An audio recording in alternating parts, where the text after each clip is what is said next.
আজ বাজার থেকে নিয়ে এসেছি সুন্দরবনের কাঁকড়া। তো ভাবলাম আজ বানাবো কাঁকড়া ভাপা, তাও আবার মাটির হাঁড়িতে। দেখছেন কেমন কাঁকড়াগুলো হাঁটছে, একবার কামড়ালে রক্ত বার করে দেবে, তাই খুব সাবধানে এগুলোকে ছাড়াতে হবে। নমস্কার, আমি শ্বেতা। আমার রান্নাঘরে আবার আপনাদের স্বাগত জানাই।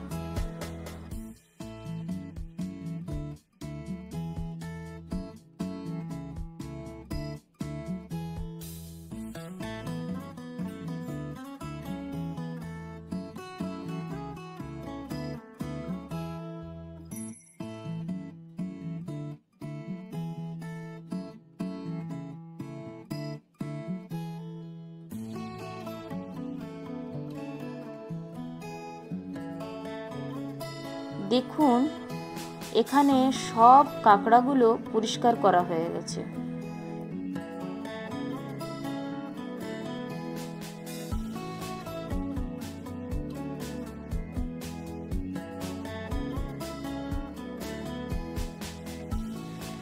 এবার মাটির হাঁড়িতে দিয়ে এর মধ্যে দেব কেটে রাখা আলু, দিয়ে দেব কুচিয়ে রাখা পেঁয়াজ, দেব সর্ষে পোস্ত বাটা, কেটে রাখা টমেটো, কাঁচা লঙ্কা এবং এরপর দেব নারকেলের দুধ, দেব একটু হলুদ ও পরিমাণ মতো নুন। এবার উপর থেকে একটু সর্ষের তেল ছড়িয়ে দেব।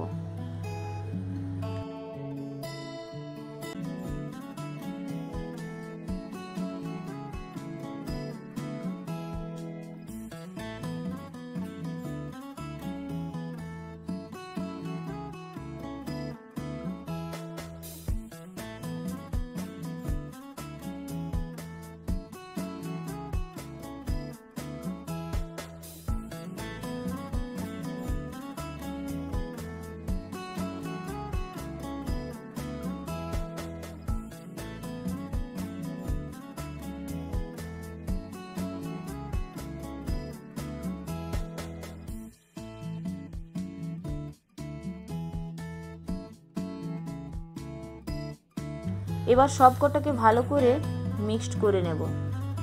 ভালো করে মিক্সড হয়ে গেলে দেব একটু জল।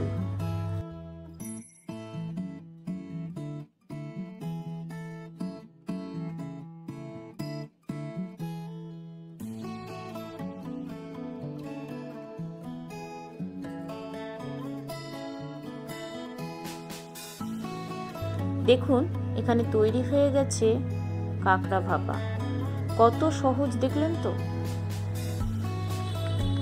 তাহলে দেরি না করে আপনারাও ঝটপট বানিয়ে ফেলুন এই রেসিপিটা, আর কমেন্ট করে জানান কেমন হয়েছে এটা খেতে।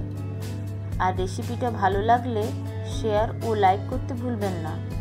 আর পরের রেসিপিটা দেখার জন্য আমার চ্যানেলটা সাবস্ক্রাইব করে রাখুন। তাহলে আজ এখানেই শেষ করলাম, আবার আসবো একটা নতুন রেসিপি নিয়ে। ততক্ষণ পর্যন্ত সবাই ভালো থাকবেন, সুস্থ থাকবেন আর আমার চ্যানেলটাকে সাপোর্ট করবেন। ধন্যবাদ।